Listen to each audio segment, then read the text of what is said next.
ચાલતી ચૈત્રી નવરાત્રિમાં આઠમના દિવસે સુરતના પૌરાણિક અંબાજી મંદિર સહિત માતાજીના અન્ય મંદિરોમાં પણ ભક્તોનું ઘોડાપુર ઉમટી પડ્યું હતું।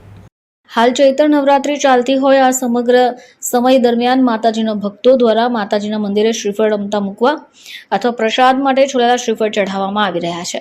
ત્યારે સુરતના કોટ વિસ્તારમાં આવેલું અંબાજી માતાનું 450 વર્ષ કરતાં વધુ પૌરાણિક મંદિર માતાજીના અન્ય મંદિરો કરતાં અલગ તરી આવે છે। સુરતના જૂના અંબાજી મંદિરમાં આખા શ્રીફળ વધારવા માટે બાવળના લાકડામાંથી બનાવેલી મોગરીનો ઉપયોગ કરાય છે। આ પ્રથા પર પ્રકાશ પાડતા મંદિરના પૂજારી કિરણભાઈ કહે છે કે આ પ્રકારે શ્રીફળ વધારવાની પ્રથા અમલ અમારી ચોથી પેઢી કરી રહી છે।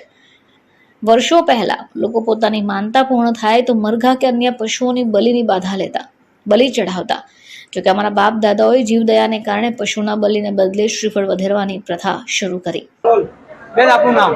મારું નામ નીલમ વિપુલ અંબાજીવાળા છે।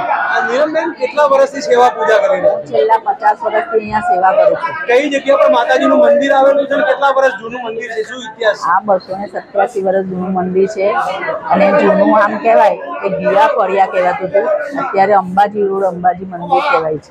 બેન કે આ પૂજા અર્ચના જે ઝવેરા કરીને કહેવાય છે કેટલા વર્ષ જૂની પરંપરા છે અને કેટલામી પેઢી છે આપની? આ પરંપરા 287 વર્ષથી ચાલતી આવેલી છે, જ્યારથી માતાજીનું સ્થાપન થયું અહીંયા ત્યારથી।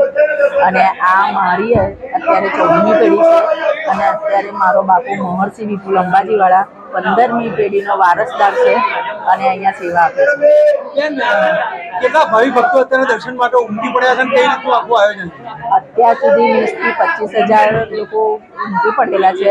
હજુ 2-2.5 લાખ પબ્લિક આવવાની શક્યતા છે, એટલે અમે સવારે 6 વાગ્યાથી રાત્રે 10 વાગ્યા સુધી આખો દિવસ મંદિર ખુલ્લું રાખવાના છે। અચ્છા બેન, આજની ચૈત્રી આઠમ શું મહત્વ છે?